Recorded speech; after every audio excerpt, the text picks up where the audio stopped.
usually at GDC we get to, try games and maybe take the pulse of them a little bit. But this game actually took the pulse on me to create sort of.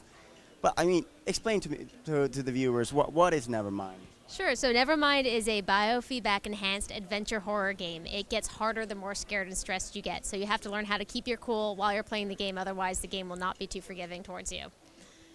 Sounds like an interesting thing, and so the idea here is to sort of teach the players to sort of overcome their fears and relax while playing.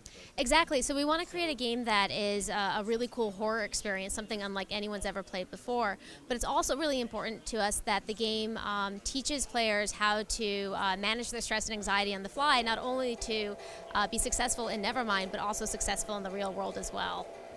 So you're using a variety of sensors and even cameras to sort of gauge your heart rate during the game. Can you tell us a little bit how that affects the experience? Yeah, absolutely. So really all we need is heart rate. So we're working with a number of different types of heart rate monitors. Hopefully one you already own works with Nevermind. And those monitors can get the data we need to see how stressed or anxious you're getting while you're playing. And as you get scared, the game will punish you by becoming harder. The screen will become staticky. Rooms will flood with milk. The visuals will get more warped. Each area is a little bit different from the other ones, but they all get in the way as long as you're anxious. But if you calm down, they get easier. So really the name of the game is just to take deep breaths, stay cool, stay chilled, and you can get through the game just fine. Easier said than done, though. and maybe we should talk a little bit about the sort of the basic premise of the game, what's going on, because it's a little bit like you're doing this to yourself, you're treating yourself, but meanwhile the setting is also sort of speaking to that, so it's layers of the same sort of. Yeah, exactly. So in Nevermind, you play as a neuroprober, which is a psychologist of the future who goes inside the subconscious mind of psychological trauma victims.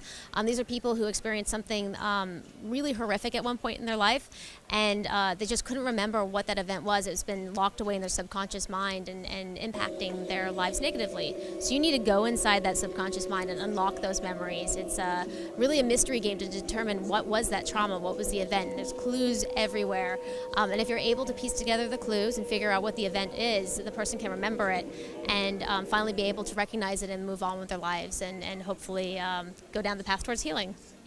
So what's the plan ahead with this game? Where are you at in development, and where do you plan to bring it out?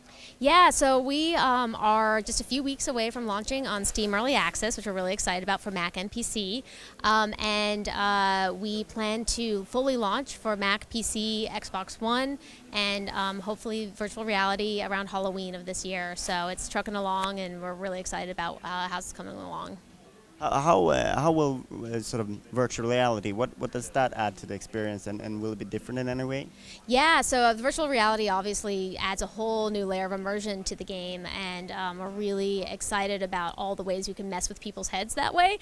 And we don't want to just do a straight port from the PC version to the virtual reality version. We want to make a game that really uses the strengths of the platform. So we're planning to, figure out what makes sense for VR and how can we add unique scares to VR, and what can we do to minimize, making people barf as well. So all that kind of stuff that we're planning to dedicate a lot of time to focus on making it the best VR experience it can be, rather than just a simple port.